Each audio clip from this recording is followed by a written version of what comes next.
Very kind introduction. It's a real pleasure and an honor to be with you this evening and to discuss truly one of the greatest challenges that is facing Israel today in the world, and what you heard previously are manifestations of that.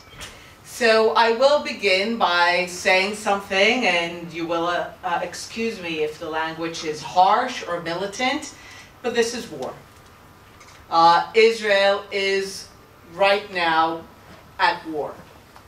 And it is a war in which the weapons are not tanks, they're not airplanes, they're not missiles.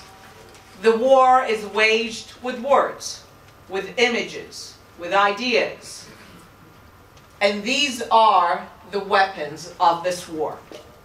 Now, you might say, boo-hoo, big deal. At least the war that is being waged now against Israel is not with tanks and airplanes. At least it's not about invading armies. At least it's not about physical threats to our survival. But I would argue that these matter just as much, if not more. Because those who wage this war against Israel, they understand, maybe consciously, maybe subconsciously, they understand something very fundamental about what makes Israel strong. What makes Israel strong is not its superior military force. It's important. What makes Israel strong is not the thriving economy. And I would say what makes Israel strong is not even its people. What makes Israel strong is the idea that drives its people. Israel is a country that was first and foremost born here. It was born as a vision, as an idea in people's minds. And it was an inspirational idea. It was an influential idea. It was such a powerful idea that it drove young people to leave behind their parents. It drove people who were about to graduate from prestigious universities in Europe to become farmers in the Galilee. It was truly an idea that moved mountains. Now, if this idea that had and has so much power is somehow made to be so distasteful, so abhorrent, that none will want to touch it, then something deep in what makes Israel strong is weakened. And if you want to look at history, all of these physical atrocities, I would say all, maybe perhaps almost all of the physical atrocities in our world are preceded by laying the ideological groundwork. No one who ever commits an atrocity thinks they're committing an atrocity. Even the Nazis thought they were doing something good for mankind by ridding it of the Jews. So you first lay the ideological groundwork, and then the atrocity doesn't seem so bad.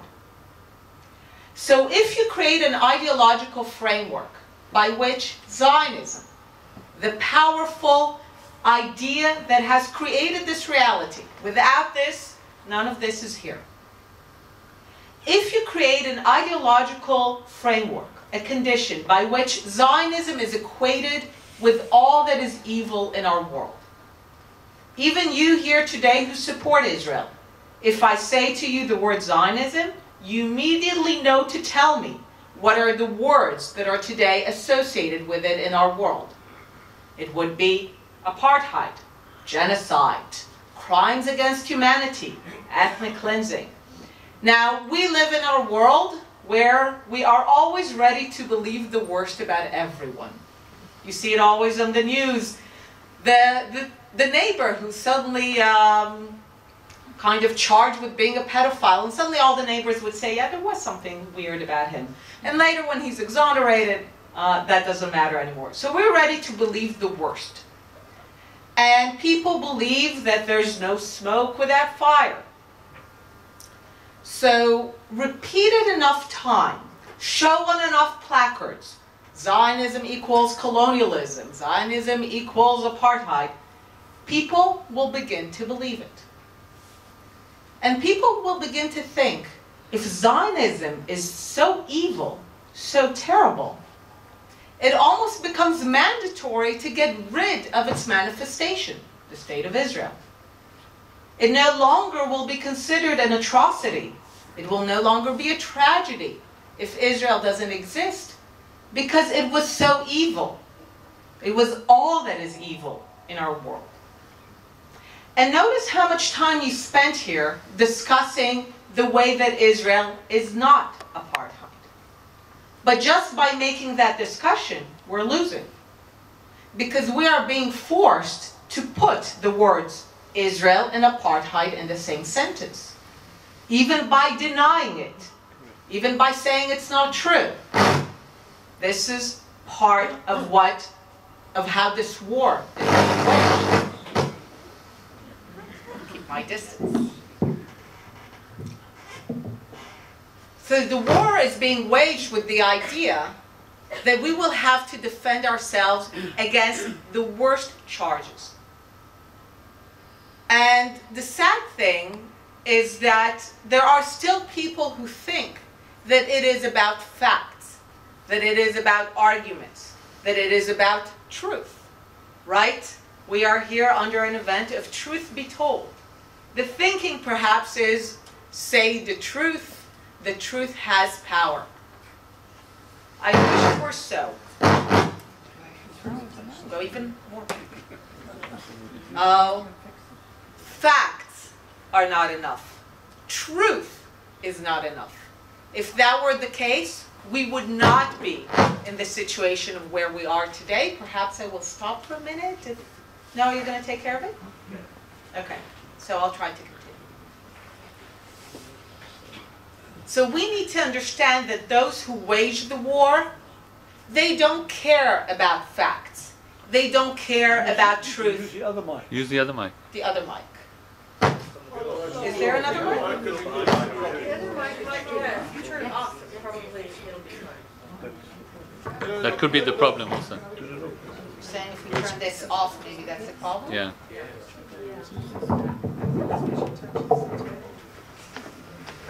Okay. So, I think we're good? Is that wire that is doing it? No, it was doing it even without the wire. That little, I think it's this. It was this. Okay. Okay, I think we'll be good. So, we need to understand that those on the other side, they don't care about truth. They don't care about facts. You talked about a debate. They don't care about debating as a form of finding the truth, of making a better argument. It's not about that. It is about war. And the ultimate goal of this war is victory. We need to define it as our goal, and I will explain. But on the other side, there is still this belief on behalf of some of our people that it is about what we argue, what we say, getting better facts, getting better arguments. All of these matter. But they're not going to be effective if we don't understand that the other side has no problems using weapons. And the weapons in this war are lies, and more lies, and more lies. And they're being repeated. And there's manipulation. And that is part of the tools of war. It's not about finding the truth.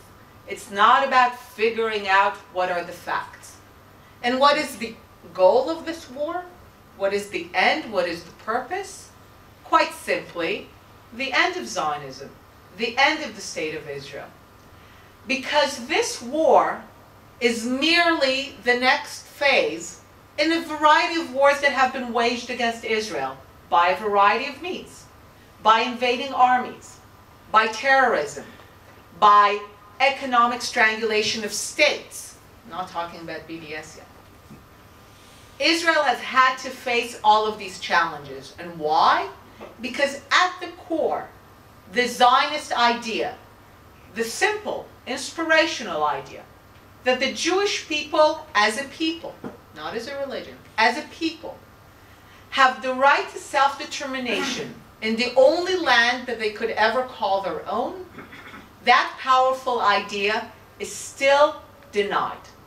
Certainly in this region and increasingly far beyond. It is denied in every aspect of it. That the Jewish people are not a people. That they have no real connection to the land. That they have taken a foreign land. That they are colonialists. You know, it is interesting. There is, you know, I don't know, many colonial movements that went about purchasing land, turning academics into farmers, and went about this, and really went to a place that had no natural resources whatsoever. So, going in this direction, this idea that the Jewish people are not a people, they have no connection to the land, and therefore they have no right to self-determination, and if they do, it's not here. This idea is being denied. And this is the idea that made the reality of Israel possible. Without it, there's no modern state of Israel. And this is the idea that's being attacked. And sadly, and we need to understand, certainly in this region, there's still no acceptance of the Jewish people as equals. There was an excellent piece in Haaretz, I think a couple of weeks ago, about a researcher who used to be very much on the radical left, and he's moved, and he talked about the story of the Jews in Arab countries. There's a tendency to describe it as a harmonious kind of living. It was harmonious in the sense that as long as the Jews in Arab countries knew their place, which was a subservient, protected people, it could be harmonious. But as soon as the Jews had the gall to be equal, to demand sovereignty, to be a powerful state right smack in the middle of the Middle East, well, that's not acceptable. And that is, we need in many ways to appreciate the perspective of the other side. It is a shock of historic proportions that you don't get over easily. To take a people who were second class, who were subservient, who knew their place for centuries, and within several decades, within the lifespan of one person, they are equal, they are powerful, and they're in your face. That's not something that you can expect people to get over quickly. So the idea is still not accepted. And when we hear today people saying violence against Israel has been renounced, well, we think that's a wonderful thing. And when we hear that the other side is using non-violent means against Israel. Now, when you tell people they are waging a non-violent struggle, battle against Israel, well, what do you think of? You think of Martin Luther King. You think of Gandhi. You think some elements of Mandela. But the idea is, if the battle is being waged by non-violent means, clearly the ends of this battle must be noble. But as Mandela himself even said, you can wage a violent battle for a noble goal, and you can wage a non-violent battle for a very sinister goal. And that's what we have here. Renouncing violence is not because the other side has found Gandhi, has decided to become a pacifist. It is because violence has failed them, quite simply. They have failed by violent means, but they have not given up on the goal. So they are using the means that they think right now might be most effective. Words, images, ideas. Turning the idea that makes Israel strong into something that no one will want to touch, so that one day the physical reality will follow. That is the basic end of this war, nothing less. It's not about freedom for the Palestinians. It's not about liberty for the Palestinians. It is not about having a Palestinian state. And I will say all are goals that I support. But it's not about having what the United Nations envisioned, a Jewish state and an Arab state. It is still about not having the Jewish state. That is still the battle that is being waged, simply by different means. Now, I will say that one of the problems, still, but less than in the past, is that there is a defeatist attitude when it comes to this war. That this is a war that we cannot win. That at most we can hope to draw a tie. Maybe score some points. But that we're too strong, we're too powerful, no one will ever believe us, if we're trying to show that we're under threat, so we can't win this war. But I would argue that we thought, certainly people thought about that, about terrorism, about suicide bombing. Do you remember that time? There was a sense that there is no way we could deal with that. And we did. And I would argue that we will win this war as well. It will take us about as long that it took us to win all our other wars. A generation. 20 to 30 years. It took us about 20 to 30 years to get the Arab armies to decide that it's not worth it to try to invade Israel. It took us several decades to demonstrate that the Arab boycott is not going to stifle the Israeli economy and that we can basically behave as if we're an island. If we're forced to be an island, we'll just trade with everyone else in the world and to build a thriving export-based economy. And we've even been able to put terrorism at bay, to the point that I do think we can declare victory. Not that there are not efforts, but it has been won.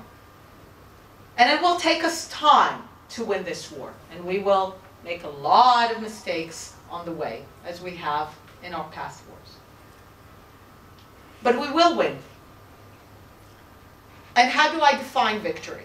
Because some people will say, it's one thing to win a war against an army, but how do you define victory in this war of images and ideas?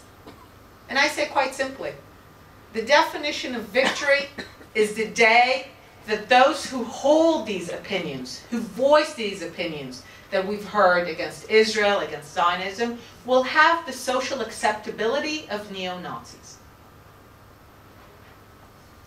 And that is my definition of victory. It's about the social acceptability of these ideas. Because right now, these ideas, it's exactly the opposite. The more you hold on to these ideas, the more you gain social acceptability. In some circles, liberal, left-wing, academic, this is the only way to move forward. As a student recently told me, as she was looking at her PhD options, she can either write an anti-Zionist PhD abroad or a post-Zionist PhD in Israel. And those are kind of the options that she was describing as looking at. So the idea is about social acceptability, about what gets you in, what gets you promoted. And right now, these are the ideas that get you in. These are the ideas of social acceptability. Traditional anti-Semitism has lost its social acceptability for obvious reasons. So, this is the new way to still have social acceptability by voicing very extremist views, but somehow not perceived as such, perceived as liberal, as progressives. So, I would say, first is to understand that this is war. Second is to understand that victory is the goal, nothing less. No defeatist attitude. And then we need to do what we did with all our other strategic challenges. Mobilize the people, the resources, the leadership. We are still not treating this challenge on par with physical challenges. I can tell you that as a member of the Foreign Affairs and Defense Committee, I started to talk about this issue about, I would say by now 5 years ago. So we spoke about 4 or 5 years ago. And you can imagine what the Israeli Foreign Affairs and Defense Committee is. It's mostly the Defense Committee, high testosterone levels. And when I spoke of this war of images and words and ideas, I would get these like really cute pat on the head of the kind of, oh, that's so adorable. This idea of a war of words and images and ideas, it's so girly, truly sweet. And that was the sense in the beginning. Later we had the Marmara event. I'm on record about a month before, as the fleet was being prepared, to say that. So I was on the record about a month before to say this is not about a military threat to Israel. Seriously, nobody thought that this ship was a military threat to Israel. It is about an image campaign. And the last thing we should be sending there are soldiers, because that's what the other side is expecting and wanting. But this is a thinking that was military threat, you send soldiers. You use the tools that we thought we needed to win, as we always say, the previous war. But this was a new kind of war, and I can say that following this event, there has been a far greater understanding that this is a strategic threat to Israel and Zionism. The Prime Minister, 2 months ago in his speech at AIPAC, used about a third of his speech to talk about this challenge. That sent a message. When the Prime Minister of Israel devotes a substantial share of his speech to talk about this issue, that's sending a message that that's where we expect mobilization. And what characterizes this war is that it's not defined by the borders of Israel. It's everywhere, in every arena, around the world. In many ways, Jews around the world felt it before Israelis, because they are and were on the front lines. In campuses and university, both the faculty and the students, in the United Nations, in the media, the new media and the old media, this is a multi-arena challenge. And as we mobilize, we need to understand several things. First, we cannot leave any arena unchallenged. You talked about the importance of being there. There is a tendency to say, what they're saying is so crazy, or this is so minor, or this is unimportant that we're not going there. But in this age,